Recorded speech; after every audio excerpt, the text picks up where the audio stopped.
The Tiggo 7 non-hybrid and the Tiggo 4 hybrid both cost the exact same 30,000 Australian dollars. And amongst these two, the Tiggo 4 hybrid is clearly the better alternative.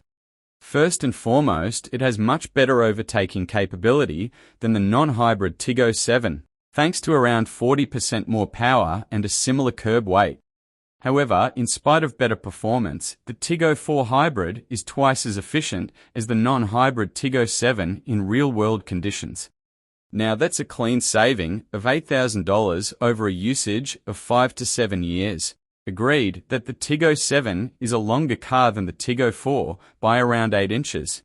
Even its interiors are a little bit of an upgrade over the Tiggo 4's, thanks to a slightly bigger infotainment and instrument cluster screen size. And in case you want ventilated seats, you can get them only in the Tiggo 7, but that too in the top-end Ultimate variant, which retails for $34,000.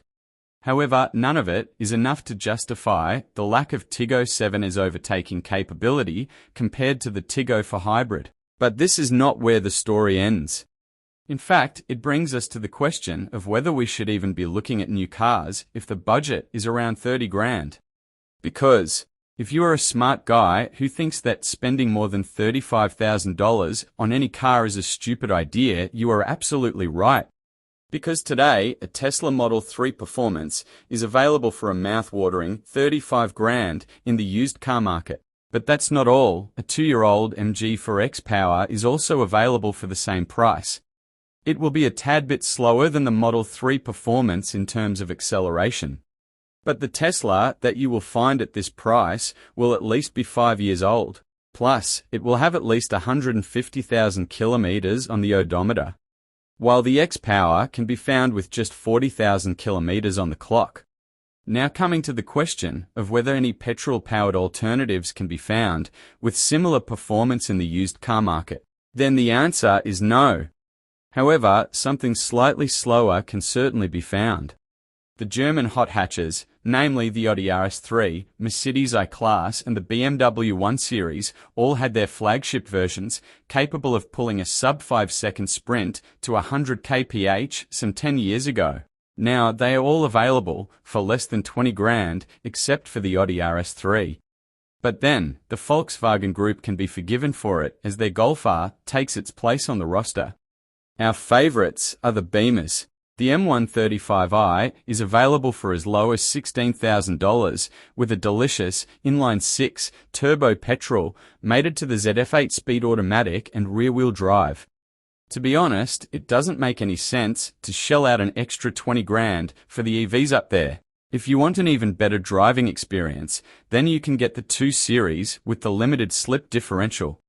It is about $8,000 more expensive, but is beyond doubt the most effervescent alternative among this bunch.